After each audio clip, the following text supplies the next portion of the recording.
4-1 Panthers host the 4-1 Eagles tonight in a battle of division leaders. Cam Newton broke out of his early season slump and has led the Panthers to 2 straight big road wins over the Patriots and the Lions. Cam has 7 total touchdowns in the last 2 games, while Carson Wentz is coming off a career-best 4-touchdown outing over the Cardinals. Joined once again by Charlie Weiss. Charlie, who wins tonight? Well, I'm going to tell you openly, I'm biased. Okay, my kid coaches for the Falcons, so I'm going Eagles. E-A-G-L-E-S, Eagles. Well, he's the opposite of me, right? Yeah, exactly. Biased. I think it'll be a really interesting matchup. I listened earlier. I think that the left tackle being out, the right tackle being out, it will be a factor. It'll be a factor in the game. But I think that, I just think that watching both these teams play, it's a toss-up game, and in a toss-up game, you go with the team that you're rooting for. So I'm rooting for the Eagles. So what's your score? I'd say about not as high as people think. I think maybe like 20-17, somewhere in that range. Yeah, I like Carson Wentz better than Dak, isn't he, Coach? They're different. My bad. Yeah, I'm sorry, Skip. I'm sorry. We talking like that. Hey, I liked Carson Wentz more than Dak coming out, but Dak's only deterring factor was the fact that he had that DUI after he graduated. Mm-hmm. Okay, throw that out now. And from everything you hear in Dallas is that he's just been the role model, great leader, and everything else. If that was the one thing you were concerned about, and that no longer is a concern, and that brings that to a toss-up, because it went from Wentz was well-groomed in a pro offense, even though it was down a little lower level. Yes. He was well-groomed in a pro offense, and Dak was slinging it in the spread. But at the end of the day, okay, if Dak has cleared up with all those issues, which apparently he has, I mean, these two guys are going to be, featured players in the league. These could be the guys you're talking about 5 years from now when Tommy decides to walk away. No, we'll be talking about number 11. I'm so offended by this conversation. But go ahead. I got the Panthers. I got the Panthers 28-20. And I think Lane Johnson, because this is what we know. They're 9-2 when Lane Johnson plays, average 27 points a game. And when he does it, they're 2-8, and they average 20 points a game. His completion percentage comes down, sack total goes up, hit goes up. So touchdown and points come down. What's not to like? I'm not saying Cam is going to have another a three-peat of what he had, add on to the previous 2 games in New England and in Detroit. But I believe he has his swagger back. He's the engine that drives this football team when he's playing and he's Supermaning. That gets the defense fired up. They're the 3rd-ranked defense, 3rd most sacks, which means no Lane Johnson. They're going to get hits on Carson Wentz. You already talking about, I see deer in headlights. Well, I don't see deer in headlights. I do. But saw it all last year. I see Carolina coming out here with a win. Yeah. What did Philly come out with wins last year? Help me out. Skip, Lane Johnson flew me back games. 7-9 last year? Yeah. Really, after a 3-0 start. Do the math on the rest of the year. Okay, what was Dak last year?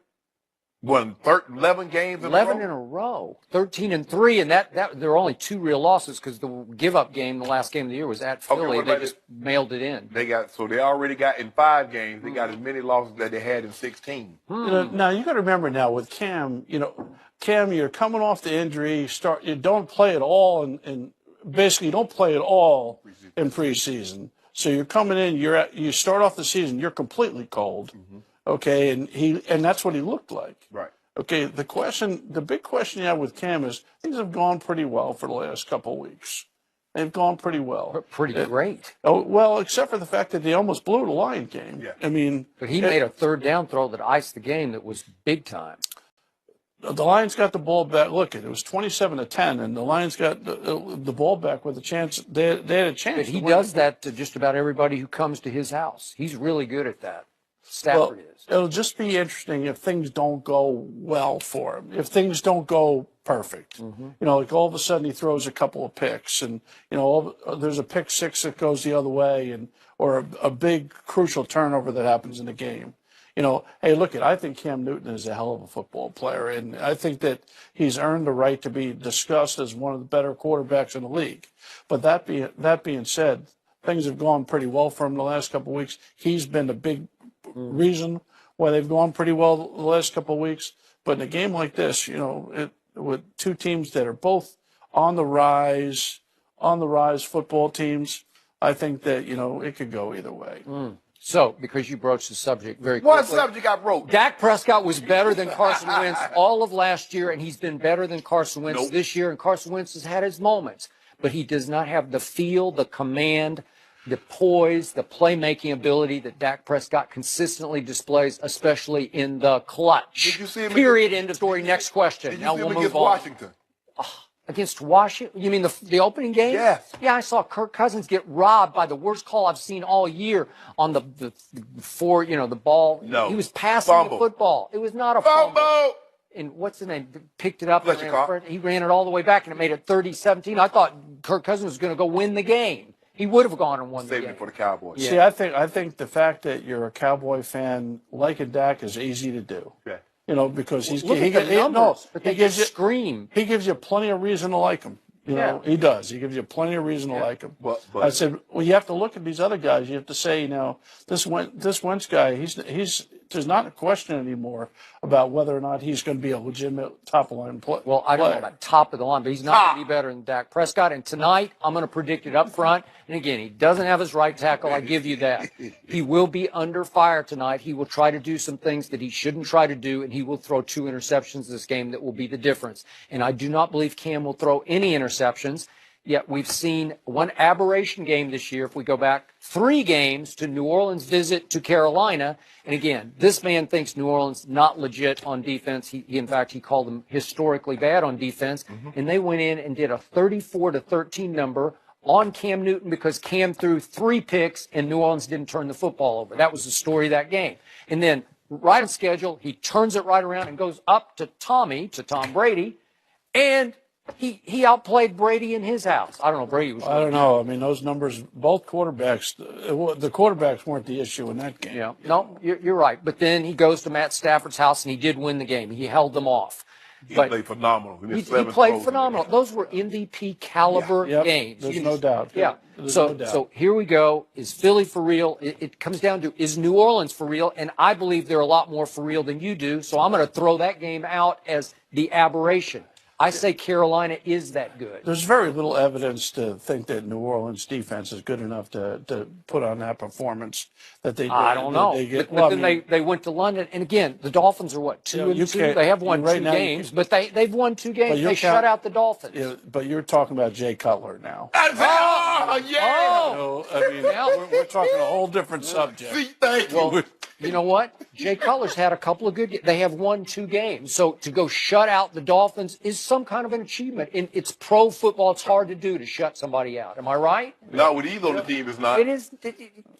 Hey, they went and won at the Chargers. Charlie's speechless. Charlie can't even say nothing. Hey. We say down south, we say Charlie. He can't even speak. Yeah.